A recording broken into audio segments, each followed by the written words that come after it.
نبی کریم صلی اللہ علیہ وسلم کی ذات اقدس دنیا کے لیے سراپا رحمت تھی۔ آپ صلی اللہ علیہ وسلم کی ہر چیز باعث برکت تھی۔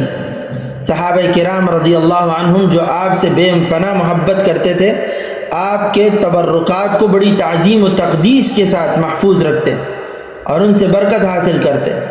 خاص طور پر نبی آخر الزماں صلی اللہ علیہ وسلم کے منہ مبارک کو وہ نہایت قیمتی متاع سمجھتے، اسے باعث برکت، باعث فتح اور باعث نجات جانتے۔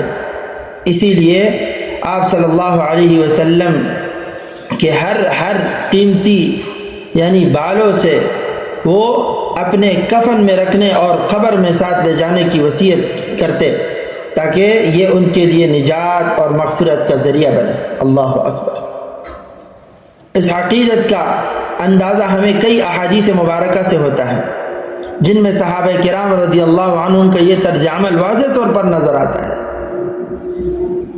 جس طرح نبی آخر الزماں صلی اللہ علیہ وسلم کے ساتھ صحابہ کرام کی محبت بے مثال تھی۔ جب وہ اپنے بال منڈواتے تو صحابہ کرام رضی اللہ عنہم ان بالوں کو اپنی زندگی کا قیمتی حصہ سمجھتے اور ان سے اپنے دل کی محبت کا اظہار کرتے۔ اللہ اکبر، کیا عظیم محبت تھی۔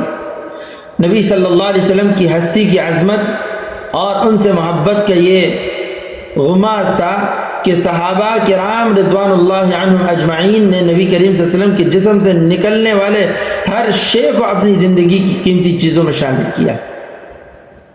یہ واقعات میرا عزیزو اس بات کی عکاسی کرتا ہے کہ محبت صرف زبانی نہیں ہوتی بلکہ دل کی گہرائیوں سے ہوتی ہے۔ صحابہ کرام نے نبی کریم صلی اللہ علیہ وسلم کی ہستی کو اپنے دلوں میں ایسا بسا لیا تھا کہ ان کی ہر چھوٹی بڑی چیز کو انہوں نے محبت سے قبول کیا۔ نبی صلی اللہ علیہ وسلم کی محبت میں اتنی شدت تھی کہ صحابہ کرام ان کے جسمانی اعضاء سے جڑی ہر چیز کو اپنے لیے باعث برکت سمجھتے۔ ان کی محبت میں دنیا کی تمام محبتیں مان پڑ جاتی۔